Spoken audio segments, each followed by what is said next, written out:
And so we're connecting that burning bush experience that Moses has with Jesus saying, I am 7 times. And I used to think when I was younger that it was like, oh yeah, it's just Jesus says, I am. Like, okay. But no, it's actually Jesus connecting himself with the ways of God. He's connecting himself to that burning bush experience. And as we saw, the first one was, I am the bread of life. And he's connecting himself to God providing bread in the wilderness, the manna in the wilderness that he's providing them. And he says, stop grumbling for bread. Like, stop wanting all these signs and all that stuff. Just realize that God is always leading and guiding you. And the next one was when he said, I am the light of the world, that everyone was celebrating that God is the light, that he was leading them as the light through the wilderness. And Jesus, when they're celebrating all that, he goes, I am the light of the world, which is pretty cool. Yesterday, last week, we saw that Jesus said, I am the gate. And what you have to understand when we start talking about shepherds, and we're kind of in a shepherdy section of John at the moment, and when we start talking about shepherds, that means more than just, that's just some kind of fun, farmer position or something like that. No, a shepherd is what the king of Israel was called. That's what the leaders of Israel were called. That's what the religious leaders were called. They were all called shepherds. That was strong Messiah language. And so when Jesus says that I am the gate, it's not talking about this flimsy little wooden gate where you have to choose the correct gate to either get the good stuff or the bad stuff, right? He's saying that, no, I am the shepherd, I am the gate. The gate is a person, and the gate is what keeps the sheep safe. And so, and all this was in context to this blind man, which we'll get to in just a second here. And today, we're talking about Jesus saying that I am the good shepherd. And I just had someone point to me like, that's a nice picture of Robert De Niro up there as the shepherd. No one else laughed. I thought that joke was great, Dave. You guys know who Robert De Niro is? 1800s, right? That's a joke from Sunday school. If you guys want to know all the deep cuts, you should come to Sunday school. The 1800s. That's when. Never mind. I'll just dig my hole if I continue going down that road. But he says today, I am the good shepherd. And we see this in John chapter 10, verse 11. He says, I am the good shepherd. The good shepherd lays down his life for the sheep. So he says he's the good shepherd. Now, we're going to do 2 things in the sermon today. One, I'm going to set up, the first part of the sermon, I'm going to set up the historical precedent for why Jesus is saying that he's the good shepherd, okay? Because there's a reason why he's saying it. And then the second part is going to be all emotion, okay? And I want to connect you to the emotion of what it means to good shepherd, and I'm going to give you a peek of it, okay? When Jesus says that he's the good shepherd, I want you to read it like he's the good shepherd. All right? You got to have lots of O's in there, right? He's the good shepherd. All right, so oftentimes when we think of Jesus being the good shepherd, we kind of think of Jesus kind of politely lifting up the sheep. You have that picture that we all had in that nursery at some point in that church that we were part of, that Jesus had the sheep around him and he always has that red sash, like that. He's always got, we always think of that kind of as the good shepherd. And the problem is that that's not really the image that he's going for here, because the image, what's going on in the story is we have this story of this blind man, and we've talked about this blind man for 3 weeks now, but he's key to understanding what is going on in this part of the story. And so Jesus heals this blind man, and the Pharisees are like dumbstruck. The religious leaders of the day, they're like, How can you be healed? You're a sinner, blind man.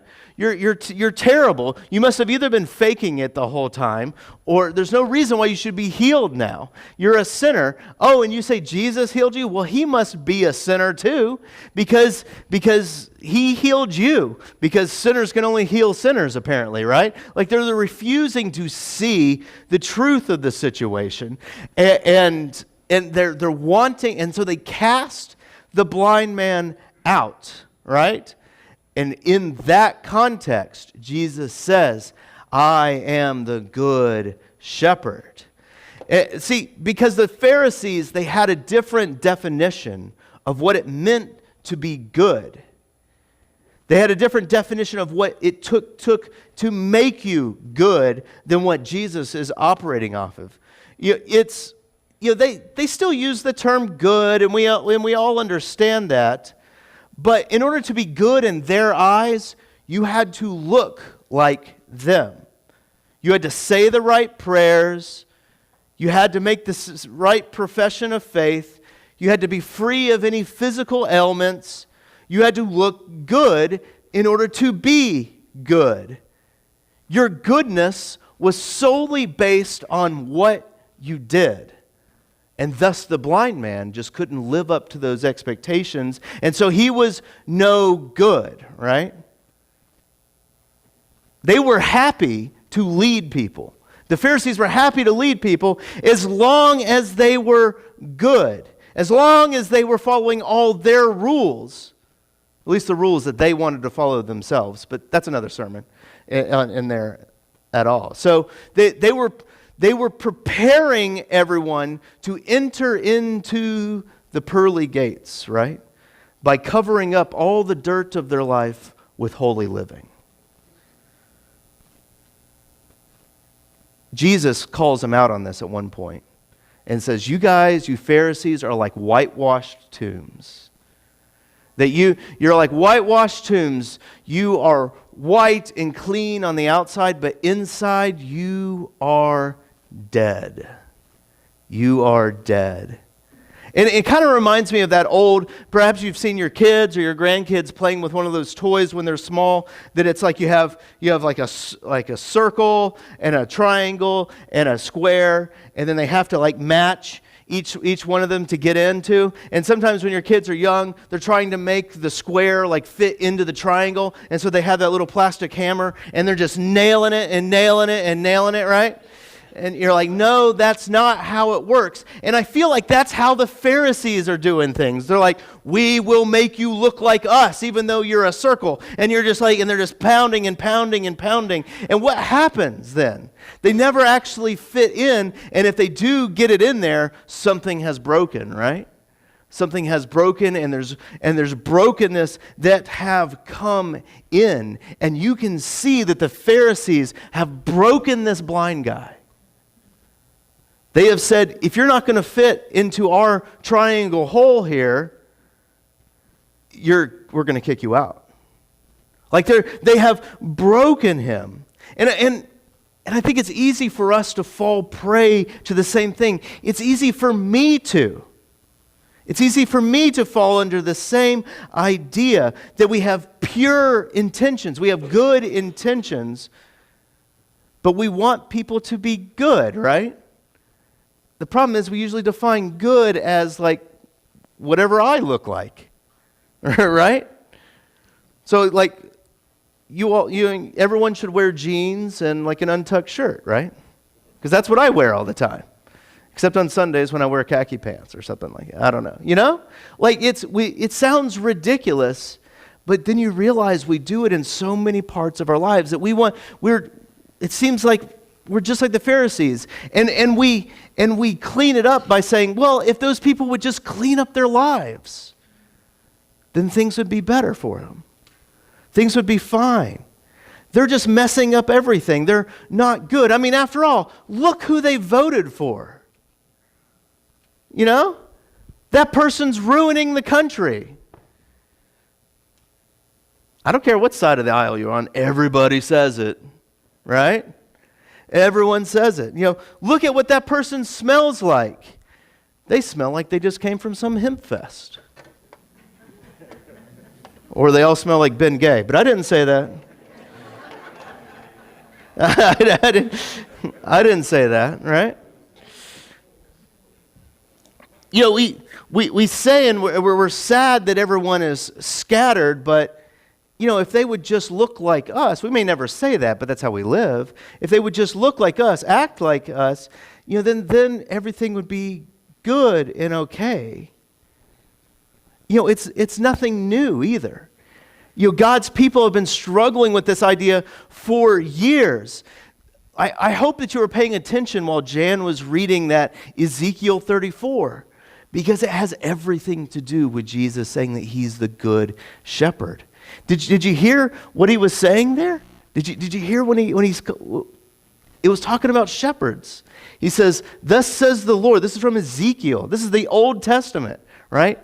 "Ah, shepherds of Israel, who have been feeding yourselves. Should not shepherds feed the sheep? You eat the fat, you clothe yourselves with wool, you slaughter the fat ones, but you do not feed the sheep. The weak you have not strengthened. The sick you have not healed. The injured you have not bound up. The strayed you have not brought back. The lost you have not sought. And the force and harshness you have ruled them. So they were scattered because there was no shepherd, and they became food for all the wild beasts." Now, you can look at the bulletin, and I want you to do like an activity. What does Jesus' ministry look like? What does Jesus on earth look like? It looks like the exact opposite of this, right? Looks like the exact opposite. He's encouraging, he's going and he's finding the lost coins. He's finding the lost sheep. He's going, all those things. He's bringing people back. He's encouraging. Jesus is the good shepherd. He's the good shepherd. And it says in John chapter 10, verse 14, he goes, "I am the good shepherd. I know my own, and my own know me, just as the Father knows me, and I know the Father, and I lay my life down for the sheep. I have other sheep who are not of this fold." What? Who are these other sheep, Jesus? "I have other sheep that are not of this fold. I must bring them also, and they will listen to my voice. So there will be one flock and one shepherd." Jesus is going right after Ezekiel. And we see that Jesus is the good shepherd because he's not in it for himself. You see that? Jesus isn't in it for himself. He lays down his own life. You know, all those who are not part of the nation of Israel, those evil people, you know, those evil people who are not part of Israel, who do weird pagan festivals, who do weird pagan things like put up trees in their homes at certain times of the year. Do you know anyone that does weird pagan things like that? It's not in the Bible. You know, it's weird. Have you ever thought about how weird it is that you put a Christmas tree in your house? It's super bizarre. Like that, it is. You put, and then, you know, as a culture, we all fast right after that huge Christmas tree festival. We fast so that we can walk around on beaches without shame, right? We do weird pagan things, right? And he says, "I am bringing them in. I am bringing them in. They are not part of my flock, but I am bringing them in, and they will know my voice. And he will make them one flock," that he's the good shepherd. So, I've gotten all the historical bits out of the way. Let's unpack good now. Okay? Let's unpack good, because I want you to hear this, that Jesus is the good shepherd, right? How do we usually define good? How do we define this term good? It's usually like the absence of evil, correct? Like that's how we normally define good. It's like, oh, my kids were good today. They weren't straight evil today, right? Like, my kids were good today. They didn't do evil things to the room and destroy it, right? my kids were good today. They didn't do evil things to the back of the minivan and destroy it. Or like, you guys are not, this family right here is laughing, right? Like that's, you guys can't remember when your kids were good or evil, right? Like you can't remember that far back to the 1800s? Again, it's the deep cut from Sunday school. Deep cut from Sunday school. We define. It's like, oh yeah, they're not being evil, right? Like that's kind of how we view it there. But it's not, when Jesus says that he's the good shepherd, he's not saying that I am the absence of evil shepherd. He's saying he's the good shepherd. Because there's a lot of things that are absent of evil that are boring. You know? Like, have you ever been part of something? They're like, there's nothing wrong with this activity I'm doing right now, but I am bored out of my mind. That's not a good activity. That's just a safe activity, right? That's just something over there. It doesn't mean it's good. Jesus is the good shepherd. He's the good shepherd. And it means something so much more. So let's begin to unpack that good. When we talk about good, the first thing that comes to my mind is Genesis chapter 1, of course, right? Genesis chapter 1, that beautiful song of creation at the beginning of it. And how do I know it's a song? Because it has a refrain in it. It has a refrain. And you know what that good is?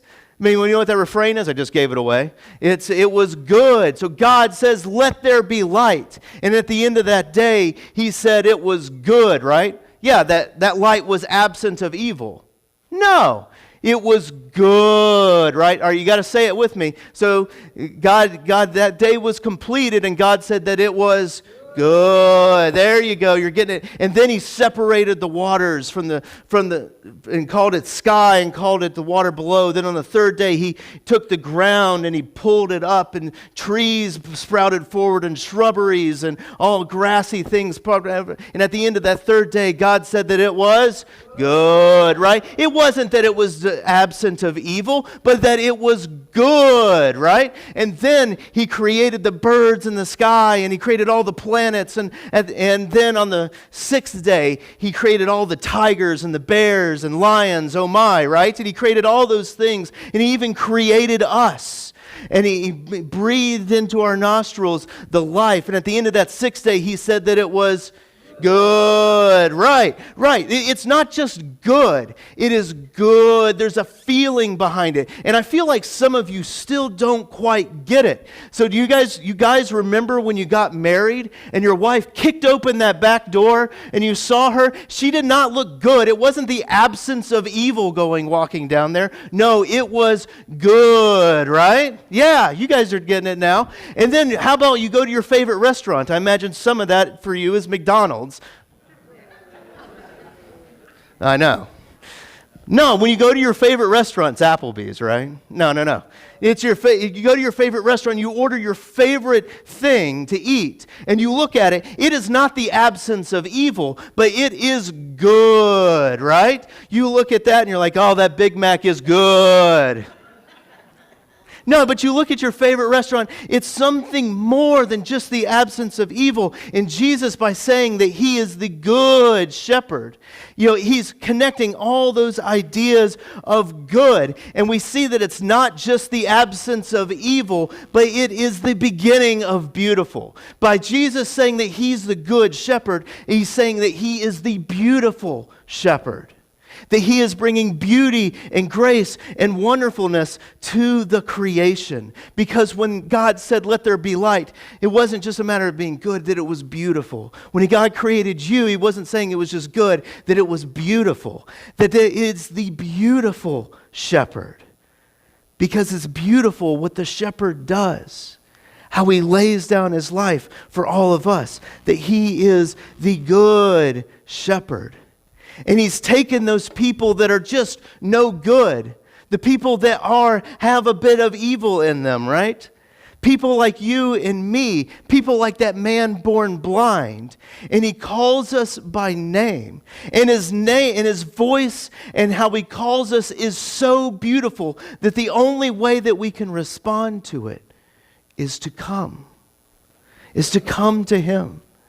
And he calls us through his death and his resurrection with a beautiful voice of the beautiful shepherd. And he says, I am making you good. But it's not just good. I'm making you beautiful. And that's really good news. No. That's good news. No? That's beautiful news. That's beautiful news. Jesus is the good shepherd. So let's say that again. Jesus is the good shepherd. All right, I think you guys get it. That he's the beautiful shepherd. Because he is the good one. That he gives us his death, but he also gives us his resurrection. And it's good. It's beautiful. And we'll end right there. That's good enough, right? Hopefully you guys all got that. Let's say a prayer. Jesus, we thank you that you love us and that you're here with us. Lord, help us to see your goodness, see your beauty in the world today, that we would not look around and lose heart and think that there's nothing but badness and evil around us, but how you are working good and beauty in the creation. Lord, give us eyes to see that. Thank you, Father.